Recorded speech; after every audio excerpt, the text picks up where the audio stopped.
सम्मानित साथियों, आजकल मैं देख रहा हूँ कि बहुजन समाज के लोगों के शोषण का आलोचना कर रहा है और अपने ही लोगों का जो शोषण हुआ था उन्हीं का वो शोषण करने में लगे हुए हैं।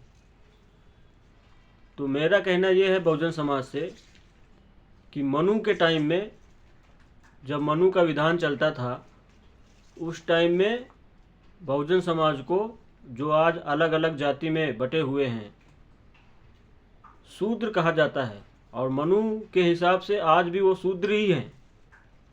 तो मेरा कहना है कि शोषण तो सभी के साथ हुआ है और उसी टाइम से हो रहा है और अभी भी हो ही रहा है।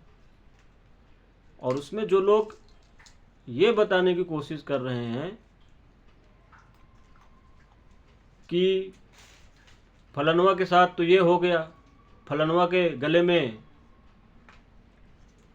हांडी डाल दी गई और फलनवा के ऊपर किसी प्रकार का एक्ट लगा दिया और किसी को दबा दिया और किसी को कमज़ोर करके दबा दिया गया। तो साथियों,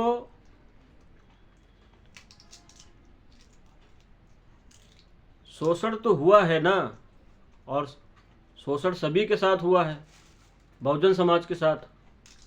और उसमें यह कह देना नहीं नहीं उसके साथ तो ज़्यादा हो गया, नहीं नहीं हमारे साथ कम हुआ है, और ये भी कहना कि हमारे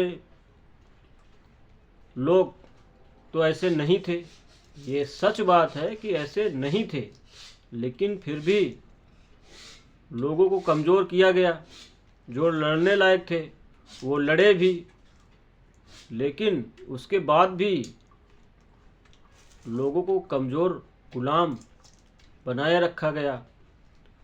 फिर चाहे मनु के टाइम में हो, मुग़ल के टाइम में हो, अंग्रेज़ों का टाइम में हो, तो शोषण तो हुआ ना। ये बात तो आप लोग मानोगे ना। और ये कह देना और ये मान लेना कि उसके साथ तो ज़्यादा अन्याय हुआ है या उसके साथ ज़्यादा शोषण हुआ है, और उसके बाद अपने आप को गर्ववान समझ लेना, ये कहाँ तक सही है।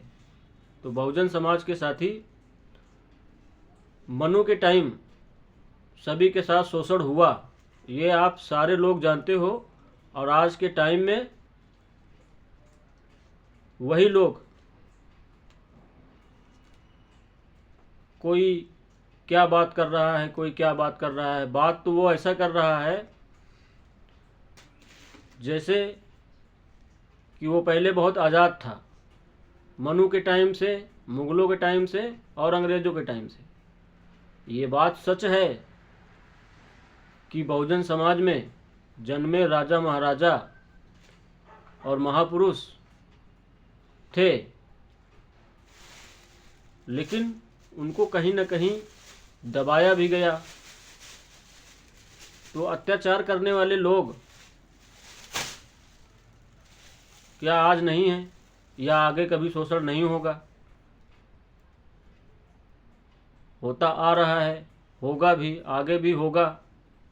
तो उसका बहुजन समाज रास्ता क्या ढूंढ रहा है?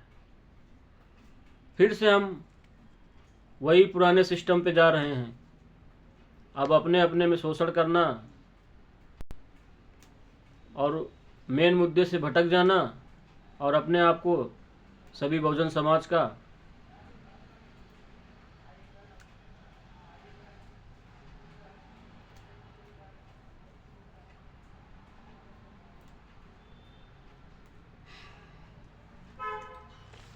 अब क्या बोली।